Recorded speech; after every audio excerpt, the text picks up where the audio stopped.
Queen Nation, welcome to another episode of Just Queening It, where we talk everything women, wifing, mothering, friendships, being a daughter, whatever it is that's dealing with women, we talk about it, okay? And we keep it 150% real, okay? Today we're going to talk about superheroes and superpowers.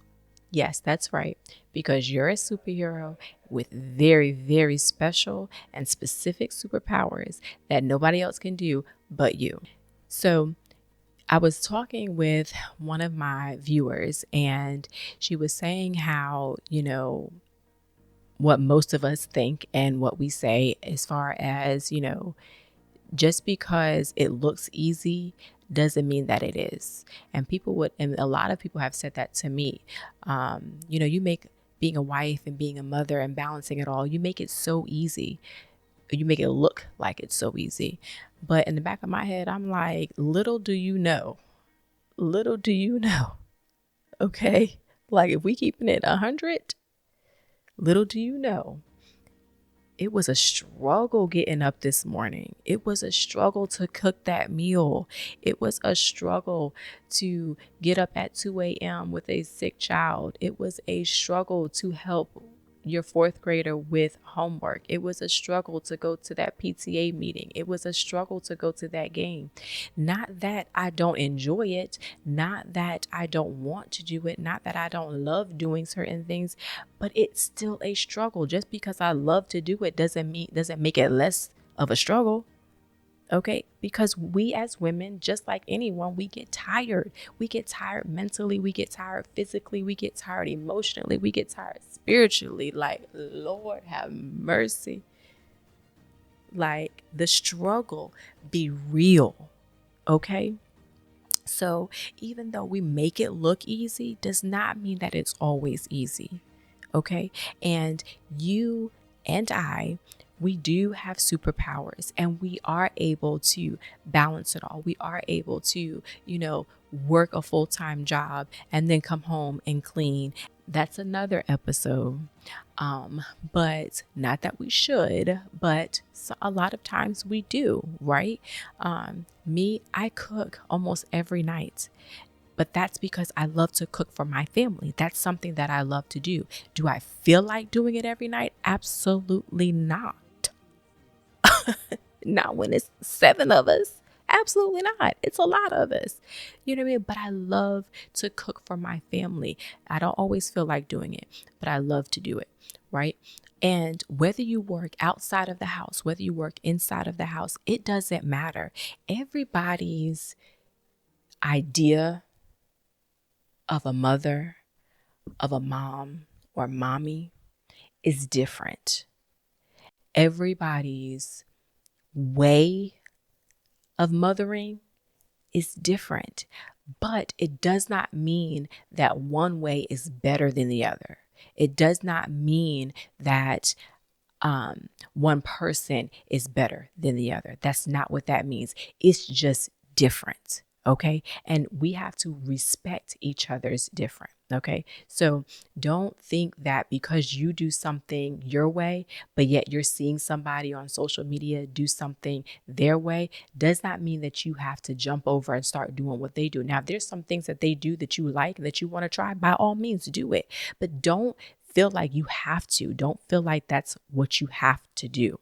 Okay. Let them do you, boo boo. Do you. Because over here at my house, as for me at my house, we doing it this way. That's all that matters. Okay.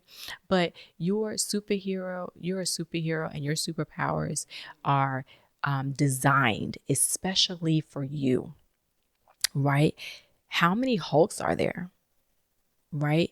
Like, not, I know that, like, I think there's like a female Hulk, but that's a female Hulk. You know what I mean? Like, as far as like the Hulk, like the Hulk, how many, or Hulk, the Hulk.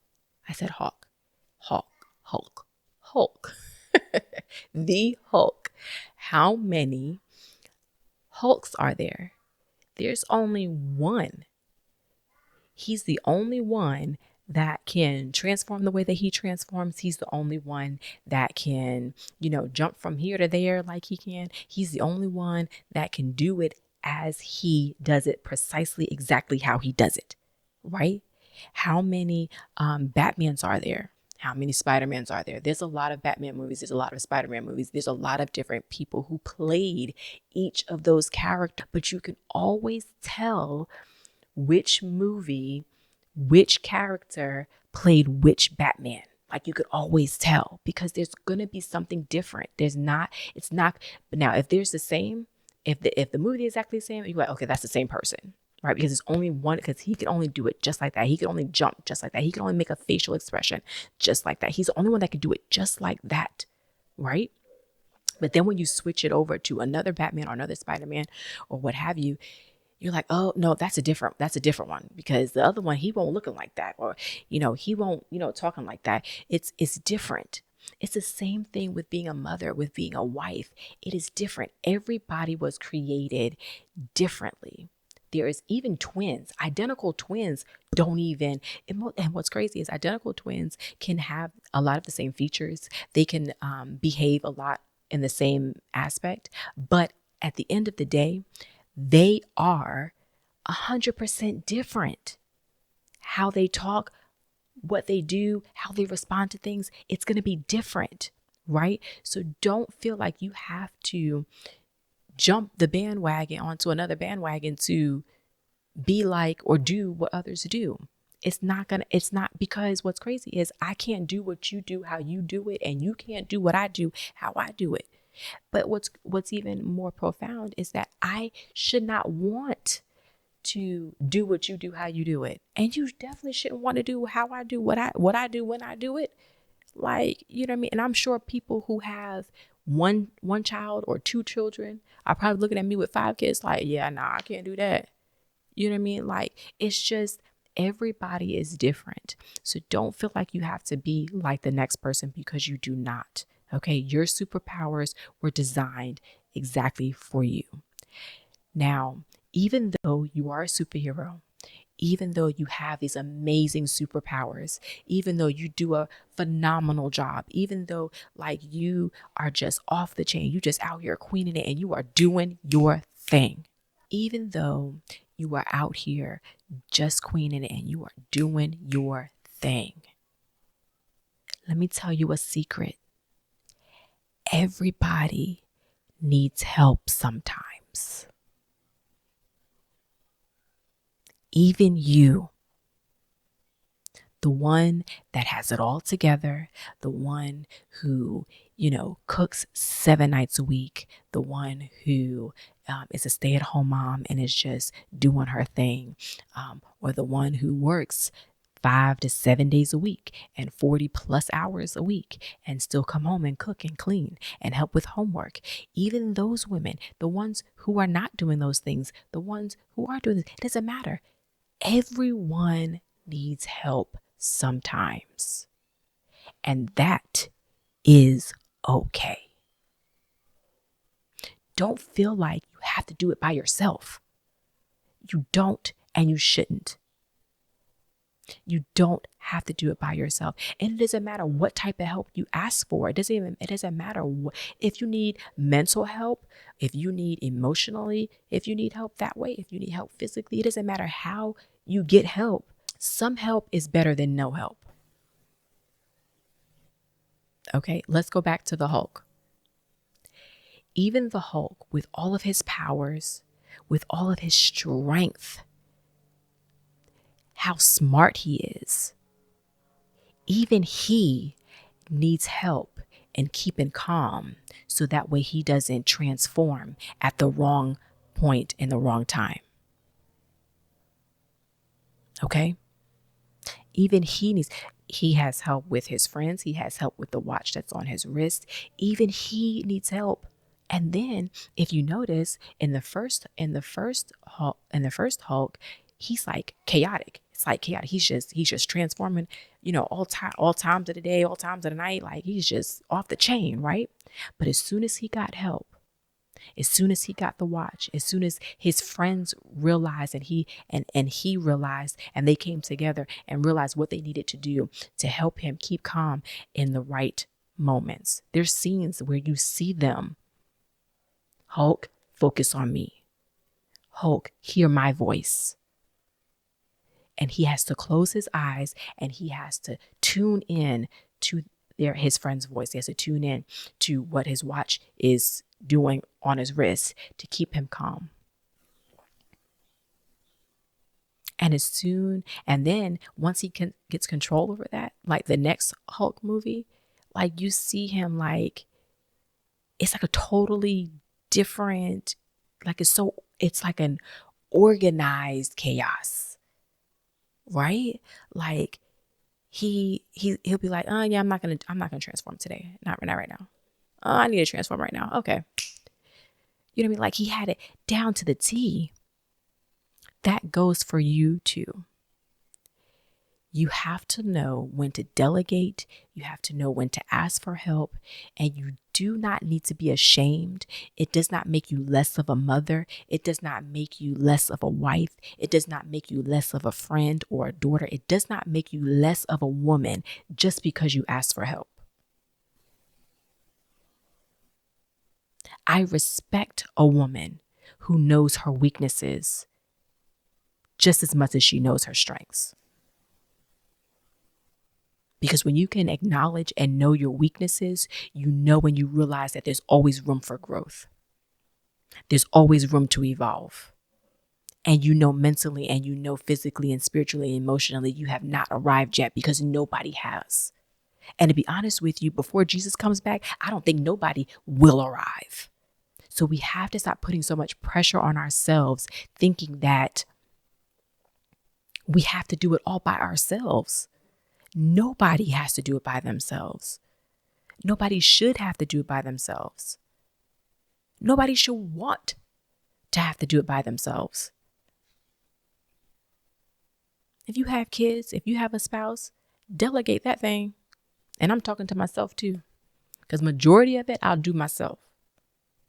But don't think I don't have a chore chart in that kitchen. Everybody got their day.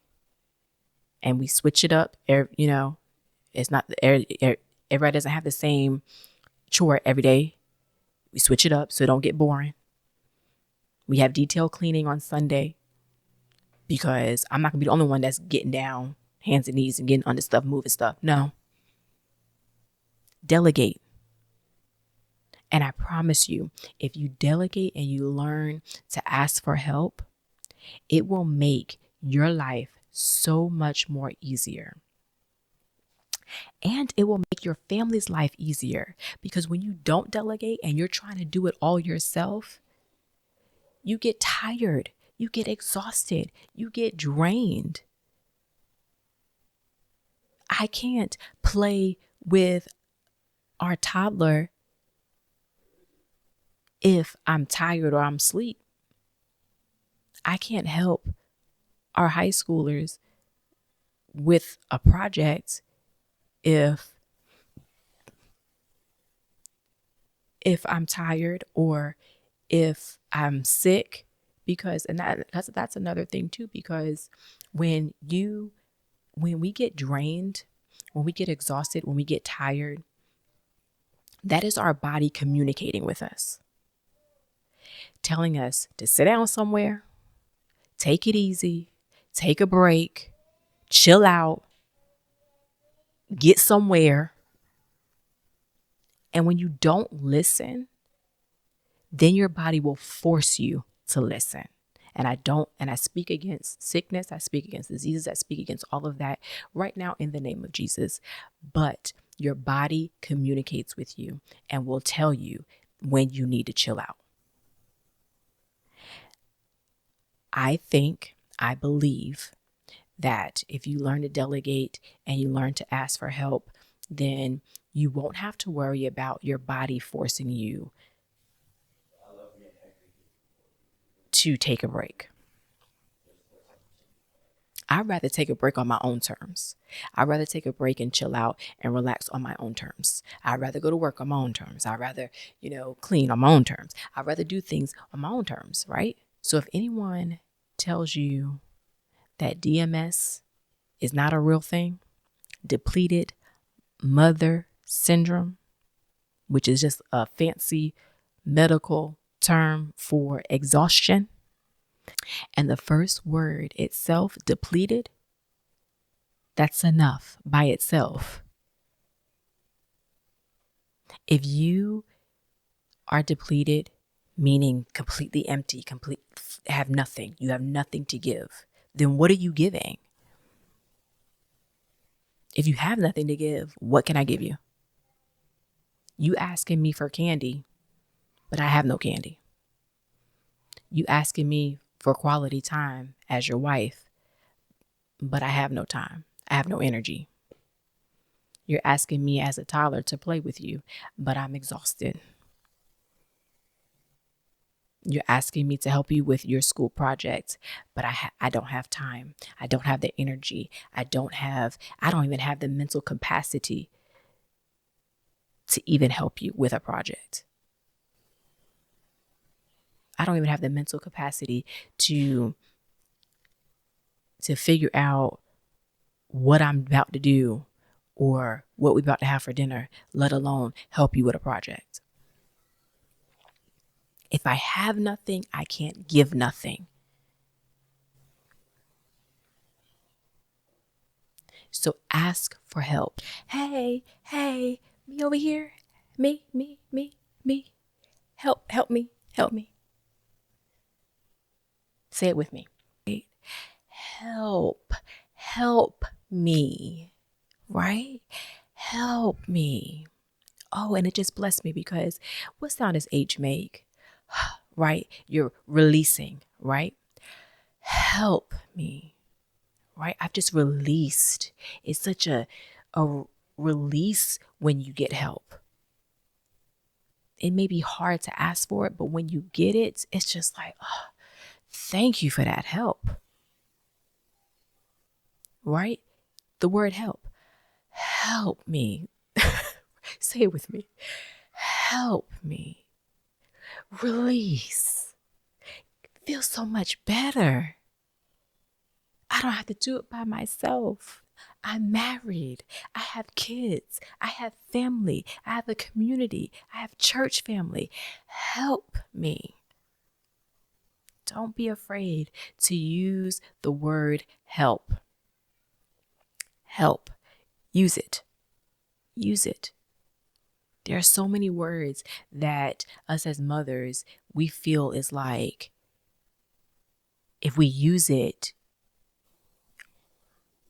all hell is going to break loose. Or if we use it, it's going to mean that we are the worst parents in the world. Help. No. Next time. You know what I mean? Like, it's like, those are words that, like, off the top of my head, that I know for a fact that it's just like so hard for us to say. But if and when we say it, chaos turns into organized chaos.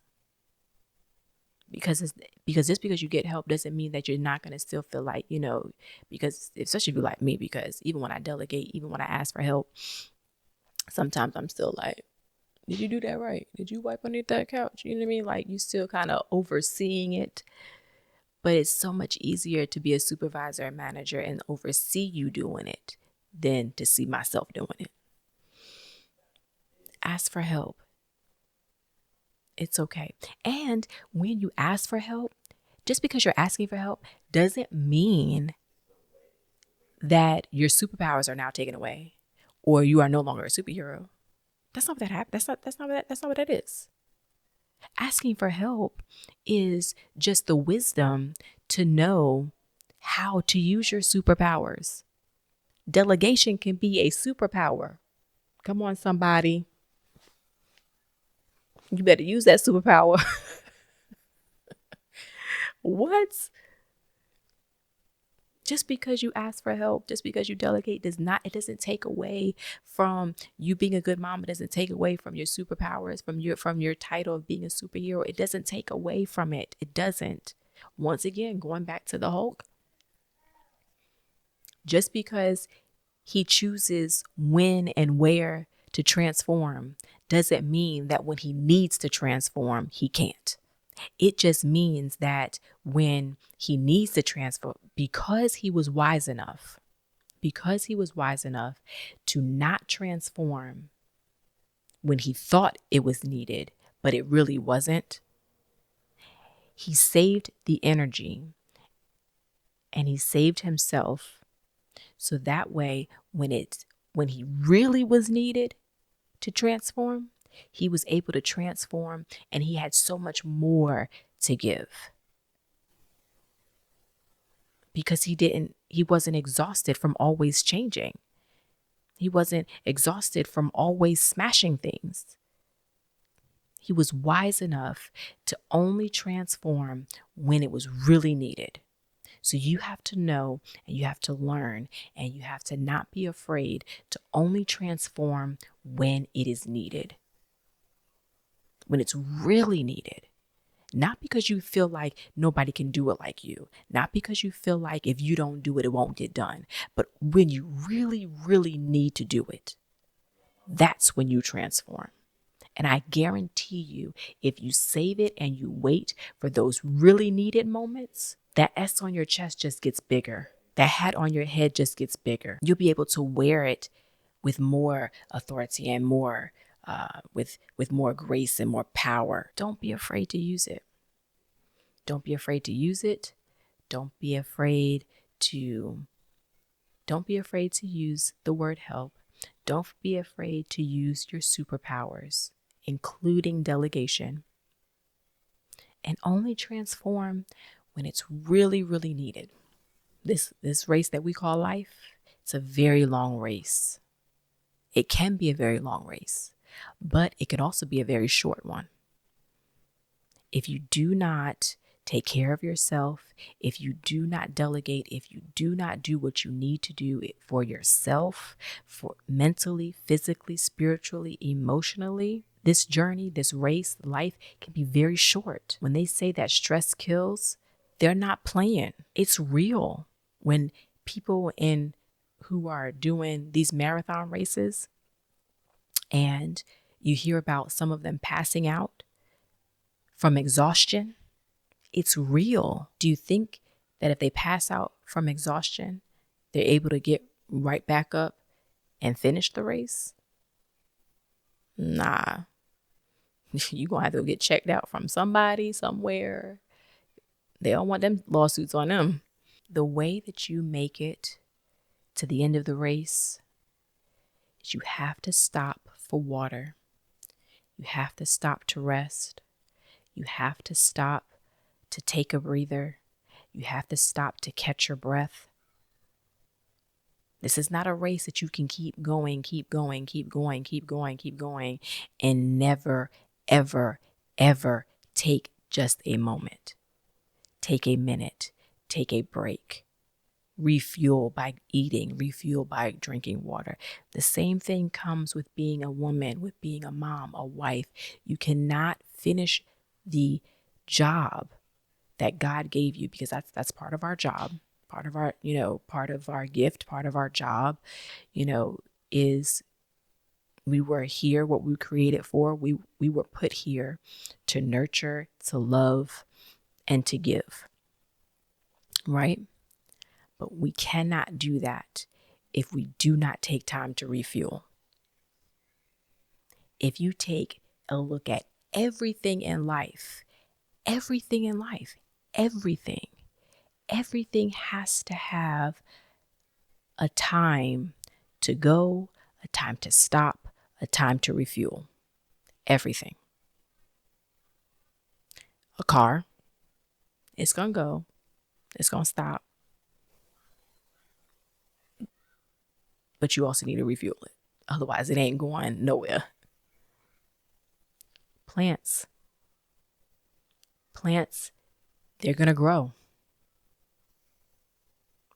But do you think plants are going to continue to live or continue to grow if they're not watered, if they don't have sunshine? It's the same thing with us and our temple and our bodies. You have to take the time to refuel it. You cannot run on emptiness. You're not going to be going anywhere. You're going to be thinking you're going somewhere and not going nowhere. You know how with a car, the mechanics always say, don't always drive your car on empty or close to the empty line, because then dust and dirt and trash and all that stuff gets in the pipe. So then when you press on it, so then it messes everything up, messes the flow of everything, your pipe, the engine, and however the gas, basically the pipeline for the gas to go through, to make the car go. So then after a while, you'll be going on the gas, like, why is it taking so long for my car to go? And that's because the gas is trying to cut through all that dirt and all that, trash and everything to get to where it needs to get to, just so the car can go, right? You cannot wait for your body to completely be depleted out